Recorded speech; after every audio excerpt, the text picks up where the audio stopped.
بسم اللہ الرحمن الرحیم۔ السلام علیکم دوستو، میں Mureed Saleem, welcome to my YouTube channel Novel Orchard. کیسے ہیں آپ سب لوگ؟ جی تو گائز، یہاں پہ آج ہم نے ایک نیو ناول سٹارٹ کرنا ہے، تو اس سے پہلے اگر آپ نے میرے چینل ناول آرچرڈ کو سبسکرائب نہیں کیا تو سبسکرائب کر لیں، ساتھ میں بیل آئیکن بھی پریس کر لیں تاکہ آنے والی ویڈیو آپ کو ملتی رہے۔ ویڈیو کو لائک، شیئر، کمنٹ کرنا مت بھولیں۔ آئیں سٹارٹ کرتے ہیں ناول۔ میرا خیال ہے 2 قسطوں میں جائے گا۔ کبھی کبھی میرے دل میں یہ خیال آتا ہے کہ جیسے تجھ کو بنایا گیا ہے میرے بھائی کے لیے۔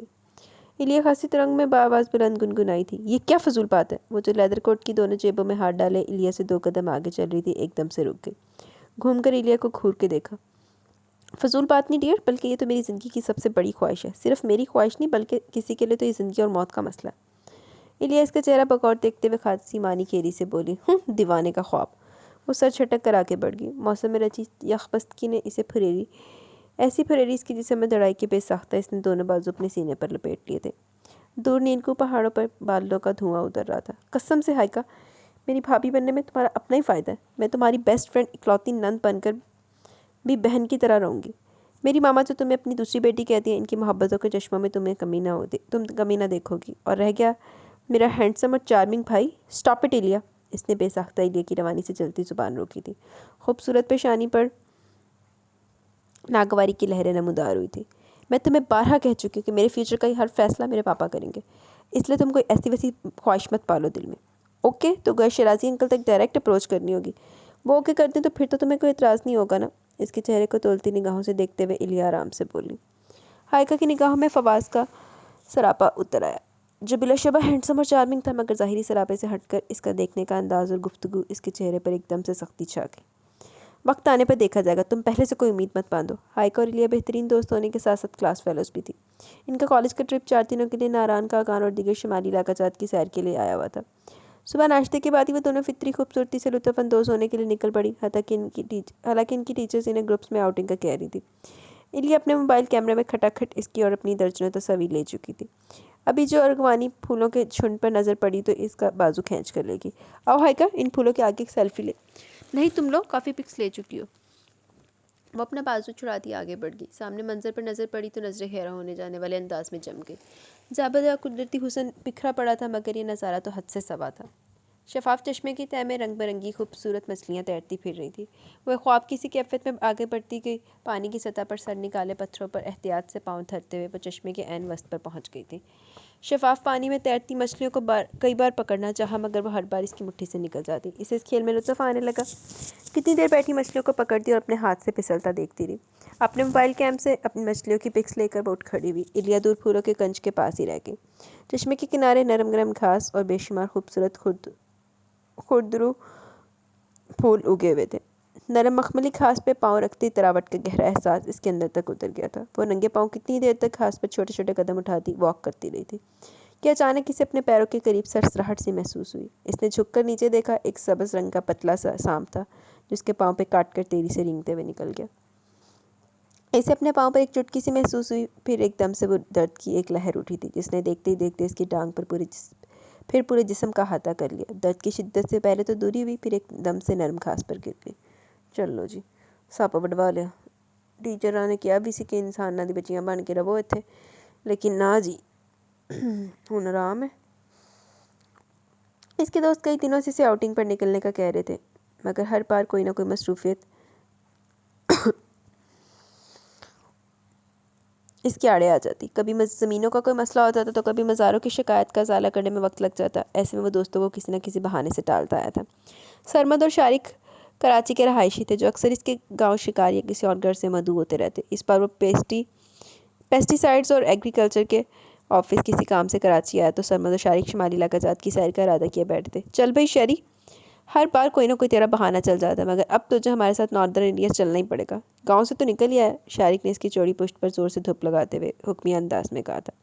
ان کی محبت بھری دھونس میں اتنی طاقت تھی کہ وہ گھر واپسی کا سفر ملتوی کر کے ان کے ہمراہ ان مرغزاروں میں چلا گیا۔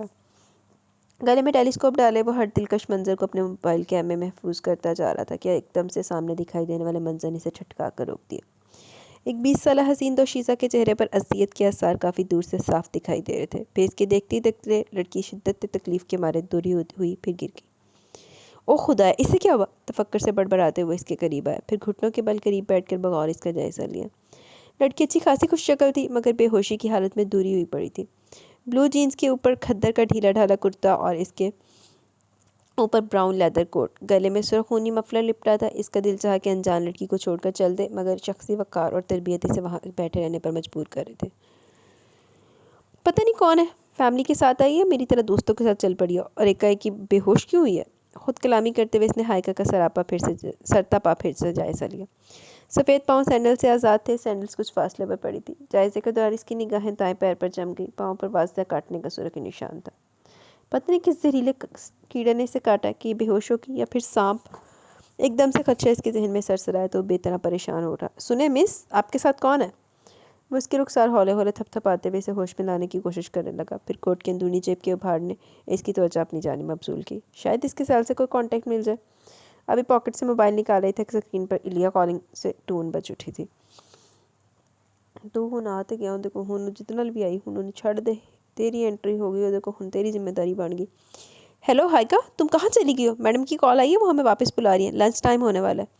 اس کے اوکے کرنے پر دوسری طرف سے ایک متفکر نسوانی آواز سنائی دی۔ دیکھیں محترمہ، آپ جو کوئی بھی ہیں، آپ کے دوست یہاں ندی کے کنارے مجھے بے ہوش پڑی ملی ہیں۔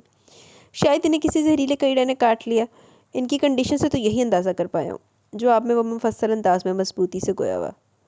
ماں صدقے چلی جائے، انہیں پتہ لگ گیا کہ دوست ہی ہے، یہ اس کو ذرا سا بھی شبہ نہیں ہوا کہ کوئی اور بہن ہو سکتی ہے، کوئی اور ہو سکتی ہے۔ کیا کیڑے نے کاٹ لیا؟ بے ہوش؟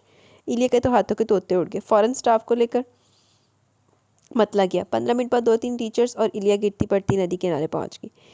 میں ایسے ہی سیر کو نکلا ہوا تھا تو انہیں بے ہوش حالت میں دیکھ کر ادھر آ گیا۔ وہ ان سب کے متحوش چہروں کو دیکھتے ہوئے وضاحتی انداز میں بولتے ہوئے اٹھ کھڑا ہوا۔ او گاڈ، میں نے منع بھی کیا تھا کہ زیادہ دور نہ جاؤ، اگر جانا تو گروپس میں جاؤ، مگر یہ ایڈیٹ گرلز۔ ایک ٹیچر فکر مندی سے بے ہوش پڑی ہائیکا کو دیکھتے ہوئے ناراضی سے بولی۔ ہوٹل کال کر کے وین بلوائی گئی۔ ان سب کے رخصت ہو جانے کے بعد وہ بھی جانے کے لیے مڑا تو وہاں پڑی سینڈلز پر نظر پڑی۔ شاید افراتفری میں سے اٹھانا بھول گئی تھی۔ وہاں ایک کارڈ بھی پڑا ہوا تھا جو شاید اس لڑکی کا تھا۔ اچھا جی، سینڈل تو جھکے گا نہیں، چل کارڈ چک لا۔ اس نے جھک کر اٹھا لیا۔ اسٹوڈنٹ کارڈ تھا، پورا بایو ڈاٹا تفصیل سے موجود تھا۔ نام ہائیکا شیرازی، ولدیت آصف شیرازی، تعلیم BA آنرز۔ کارڈ پڑھتے ہوئے اس کی آنکھیں پرسوچ انداز میں سکڑ گئی تھی۔ اچھا جی۔ اللہ ہائیکا، اگر تمہیں کچھ ہو جاتا تو میں انکل کو کیا جواب دیتی؟ سوچو ہم سب کا کیا ہوتا؟ ایلیا محبت سے اس کا ہاتھ ہمیں کہہ رہی تھی۔ بروقت طبی امداد مل جانے سے ہائیکا کی طبیعت سنبھل چکی تھی۔ سانپ اتنا زہریلا نہیں تھا، ہائیکا اگر اس کو اپنی آنکھوں سے نہ دیکھتی تو کبھی بے ہوش نہ ہوتی۔ اصل میں زہر سے زیادہ خوف نے اس کے اعصاب پر حملہ کیا تھا، تبھی وہ اپنے ہوش و حواس کھو بیٹھی تھی۔ ہاں یار، پاپا تو میرے بغیر مر جاتے۔ کہتے ہوئے اس کی آنکھیں ڈب ڈب آگئیں۔ جان سے عزیز باپ سے دوری کے خیال نے اسے کتنی بار رلایا تھا۔ یقین نہیں آ رہا تھا کہ موت کے سرحد کو ہاتھ لگا کر آئی ہے۔ دعا دو اس اجنبی پرنس کو، جو نہ جانے کہاں کہاں سے پھٹکتا ہوا ادھر آ نکلا، تم پر نظر پڑی اور مجھے انفارم کیا، ورنہ نہ جانے تم کب تک وہاں پڑی رہتی۔ ہاں، یہ بھی پاپا کی کوئی نیکی تھی کہ اللہ نے ایک مددگار وہاں بھیج دیا۔ اس نے سادگی سے اس بات میں سر ہلایا۔ اس نے اپنا کوئی کانٹیکٹ نمبر نہیں دیا؟ اس کو تھینکس کہنا تو فرض بنتا ہے۔ اس نے نحیف آواز میں استفسار کیا۔ ایلیا کی زبانی سے اپنے غیبی مددگار کا احوال مل چکا تھا۔ وہ دل سے چاہتی تھی کہ وہ اس کی ہمدردی اور انسان دوستی پر اس کا شکریہ ادا کرے۔ کہاں سے نمبر لیتی؟ ادھر اس نے انفارم کیا، ادھر ہم لوگ تمہارے سر پر پہنچ گئے۔ ویسے ایک بات تو سچ ہے، بندہ تھا بہت ہینڈسم اور ایلیگینٹ۔ کمبخت کی ہائٹ بھی غضب کی تھی۔ ایلیا کا لہجہ رشک امیز تھا، کیونکہ صبح روانگی تھی، اس لیے ایلیا بیگ میں اپنی اور اس کی چیزیں رکھنے لگی۔ سنو، ہمارے پاس ایک پلان ہے۔ ان کی گروپ فرینڈ ملائکہ نے دروازے سے جھانک کر کہا، دونوں اس کی طرف متوجہ ہو گئے۔ ہمارا ارادہ واپسی پہ اسلام آباد میں ارسلہ کے گھر ایک دن قیام کرنے کا ہے۔ ارسلہ اپنی انگیجمنٹ کی ٹویٹ گھر پر دے رہی ہے، یقیناً تم دونوں ہمارے ساتھ اتفاق کرو گی۔ ملائکہ پورا دروازہ کھول کر اندر آ گئی۔ اوکے، ہم بھی رکیں گے، ساتھ میں ارسلہ کی فیملی سے بھی مل لیں گے۔ ایلیا نے فوراً ڈن کر دیا، مگر اس نے 2 ٹوک انکار کر دیا۔ نہیں، میں نے گھر جانا ہے، بس I am feeling home sickness. Come on ہائیکا، تم تو ایسے گھر کی رٹ لگا رہی جیسے تمہارا کوئی وہاں بیٹھا ہو جو تمہارا شدت سے انتظار کر رہا ہو، جیسے تمہارا اتنے دن باہر رہنا گراں گزر رہا ہو۔ ملائکہ نے بھی اسے پروگرام میں شامل کرنے کی اپنی سی کوشش کی، مگر اسے تو ملائکہ کی بات سن کر ہی غصہ آ گیا۔ واٹ ڈو یو مین کہ گھر میں میرا کون انتظار کر رہا ہے؟ وہ بے حد ترشی سے ملائکہ سے مخاطب ہوئی۔ میری زینت بوا، میرے پاپا، کیا یہ سب لوگ میرا ویٹ نہیں کر رہے ہوں گے؟ وہ سخت نگاہوں سے ملائکہ کو دیکھتے ہوئے خلاف عادت چیخ کر اونچی آواز میں بولی تھی۔ یہ دیکھو ان کی فون کالز، ٹیکسٹ میسیجز۔ اس نے اپنا سہلا کے کیا۔ سوری ہائیکا، میرا یہ مطلب نہیں تھا۔ اس کے جارحانہ تیفروں سے خائف ہوتے ہوئے ملائکہ بس یہی کہہ پائی۔ اسے سمجھ نہیں آ رہا تھا کہ اس کی کس بات نے ہائیکا کو اتنا ہائپر کر دیا تھا۔ الیہ بھی اس کی بے حد سرخ پڑتی رنگت اور تیز نفس سے پریشان ہوگی۔ کول ڈاؤن، ملائکہ نے اسے کوئی بات نہیں کی جس پہ تم اتنا شاؤٹ ہو رہی ہو۔ صرف ارسلہ کے گھر ایک دن رکنے کا کہہ رہی ہے، الیہ نے نرمی سے اسے ٹھنڈا کرنا چاہا۔ تم نے دیکھا نہیں کیسے مجھے جتا رہی تھی کہ گھر پر میرا کوئی منتظر نہیں؟ وہ بھیگے لہجے میں الیہ سے ایسے شکایتی انداز میں بولی جیسے ایک چھوٹا بچہ کسی بڑے سے کسی کی شکایت کر رہا ہو۔ زینت بوا، میرے پاپا، پوری کمپلیٹ فیملی ہے میری، میرے برڈز۔ آنسو اب بے ساختہ مخملی رخساروں پر لڑک آئے تھے۔ الیہ بے ساختہ ایک لمبی سانس کھینچ کر رہ گئی۔ اس کا مطلب تمہیں کچھ جتانا تھوڑی تھا، ہم سب جانتے کہ انکل دبئی میں رہتے، تم زینت بوا کے ساتھ گھر میں رہتی، اس کا مطلب تھا کہ گھر میں تمہیں کوئی ڈانٹے گا نہیں کہ ایک دن مزید کیوں لگایا۔ That's it. وہ انکل کی روشن خیالی کو ذہن میں رکھتے ہوئے ایسا کہہ رہی تھی، ورنہ تو کتنی گرلز ہیں جنہیں اس ٹرپ کی بمشکل اجازت ملی ہے۔ الیہ نرمی سے بولتے ہوئے اس کا ملال کم کرنے کی کوشش کر رہی تھی۔ بات واقعی ایسی نہیں تھی جس پر وہ اتنا مائنڈ کر جاتی، پتہ نہیں کیوں طبیعت بگڑنے پر اسے ہر چیز شدت سے محسوس ہونے لگی تھی۔ بلا وجہ کی زد و رنج ہو رہی تھی، خواہ زور زور سے رونے کو جی چاہ رہا تھا، ورنہ تو ملائکہ ارسلہ سب اس کی گہری دوست تھی۔ سبھی کا ایک دوسرے کے ساتھ گھر آزادانہ آنا جانا لگا رہتا تھا، سبھی اسی کی طرح روشن خیال اور ویلو فیملی سے تعلق رکھتی تھی۔ سب جانتے تھے کہ اس کے پاپا آصف شیرازی اس کی ماما ایمن شیرازی کی وفات کے بعد دبئی میں دوسری شادی کر لی تھی۔ آصف شیرازی کے 2 بچے تھے، وہ ایک مکمل فیملی کے ہمراہ زندگی بسر کر رہے تھے۔ زینت بوا اس کے ماما پاپا کی چچا زاد بہن تھی جنہوں نے اس کی پرورش و تربیت کا فریضہ پوری ذمہ داری و جاں فشانی سے نبھایا تھا۔ خود بے اولاد تھی، شوہر نے اولاد کی خاطر دوسری شادی کی تو یہ ناراض ہو کر میکے کی دہلیز پر آ بیٹھے، پھر مڑ کر واپس نہیں دیکھا۔ صاحب حیثیت آصف اور ایمن اکثر اپنی چچا زاد زینت کو ضرورت کی اشیاء فراق دلی سے بھجواتے رہتے تھے کہ بے گھر اور لاچار خاتون ان کی خیرات و زکوٰۃ کی صحیح حقدار ہے۔ پھر جب ایمن امید سے ہوئی تو آصف نے زینت کو بلا بھیجا کہ گھر کے کاموں کو ذرا دیکھ ریکھ کر لے۔ ہائیکا کی پیدائش، پھر 2 سال بعد ایکسیڈنٹ میں ایمن کے وفات کے بعد زینت بوا نے گھر کے تمام معاملات مکمل طور پر اپنے ذمے لے لیے۔ محبوب بیوی کی ناگہانی موت کا صدمہ جو تھا سو تھا، ننھی ہائیکا کی دیکھ بھال کی طرف سے آصف کو اچھی خاصی تسلی ہو گئی تھی۔ اگلے کچھ سالوں میں صورتحال ایسی بنی کہ انہیں اپنا بزنس دبئی منتقل کرنا پڑا، پھر حالات کے تقاضوں کے تحت انہیں اپنے بزنس پارٹنر سہیل کی بہن لامعہ سے شادی کرنا پڑی۔ یوں ان کی نئی زندگی وہاں شروع ہوگی جس میں خدیج اور آئینہ نے آ کر رنگ بھرے۔ ادھر ہائیکا بوا زینت کے زیر سایہ پل کے جوان ہوئی۔ بوا زینت کی محبت کے چشموں سے جی بھر کر سیراب ہوتے ہوئے ہائیکا ایک مکمل متوازن اور بااعتماد زندگی گزار رہی تھی۔ کسی قسم کا کوئی احساس کمتری اس کی شخصیت میں موجود نہ تھا۔ آصف شیرازی ہر 2 ماہ بعد اس کے پاس چکر لگاتے، ویکیشنز میں وہ دبئی ہو آتی۔ لامعہ آنٹی اور خدیجہ آئینہ سے بہت گاڑی نہیں تو اچھی بنتی تھی، ایک احتیاط کے غلاف میں لپٹ کر وہ ان سے ملاقات کرتی۔ سب کچھ ٹھیک تھا تو اس نے ملائکہ کی بات کو اتنا دل پر کیوں لیا تھا؟ شاید سانپ کے ڈسنے کی وجہ سے اس کی طبیعت بگڑی تو حد درجہ حساسیت کی زد میں آ گئی تھی۔ سب کے سوار ہوتے ہی بس چل پڑی۔ یارو یہی دوست ہے قسمت سے جو ملی ہے، یوں ہی سنگ چلیں سب سنگ چلیں چلتے رہیں ہم سدا۔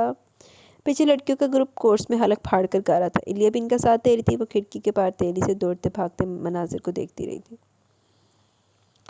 بندے کی طبیعت خراب ہوئی، بندہ ویسے بڑا ٹچی ہوئی جاتا، انہوں ہلکی جی بھی گل چھری بھر لگتی جا کے۔ ہائی کا بی بی تو ہی ہویا نال دے۔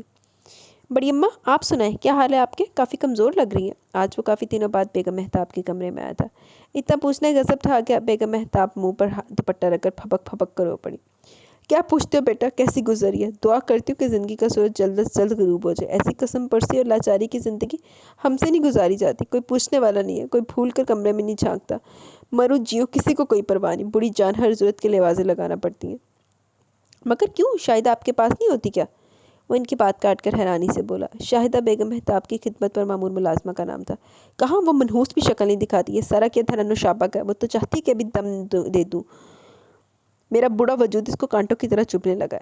ارے نہیں بڑی اماں، امی جان بھلا ایسا کیوں چاہیں گی؟ وہ مسکراہٹ دباتے ہوئے آرام سے بولا۔ اب ماں کی شکایت پر وہ اور کیا کہتا؟ میں امی جان سے کہتا ہوں آپ کا مکمل خیال رکھا کرے، آپ بزرگ ہیں، آپ کی دعائیں تو ہمارے لیے سرمایہ حیات ہیں۔ وہ اٹھتے ہوئے بولا۔ تم خیال کا کہتے ہو؟ وہ دعائیں پلانے کا بھی کوئی روادار نہیں، سوچا تھا تمہاری دلہن آئے گی تو اس سے خوب خدمت لوں گی، مگر تیرا ابا تو شہری لڑکی بہو بنانے کی بات کر رہا ہے۔ شہری لڑکی تو اتنی نازک مزاج اور نخیلی ہوتی، ان سے کیا امید رکھوں؟ بیگم مہتاب کا لہجہ خاصا مایوسانہ تھا، وہ ان کی بات سن کر رک گیا، پھر قدرے شگفتگی سے بولا۔ ارے بڑی اماں خدمت کیوں نہیں کرے گی؟ محترمہ کو سیدھا کر کے رکھ دوں گا اگر میری بڑی اماں کو خوش نہ رکھا تو۔ وہ اپنے مخصوص مضبوط لہجے میں بولا۔ جاؤ بیٹا، باتیں کرتے ہو، شہر کے لوگ کیا دیکھے بھالے نہیں ہیں میں نے۔ ہاں اگر تم اپنی پوسماں کی بیٹی مہک کے لیے مان جاؤ تو میرا دل خوش ہو سکتا ہے۔ اوئے ہوئے، میرے والوں انکار آ، ریزن میں نہیں بتاؤں گی۔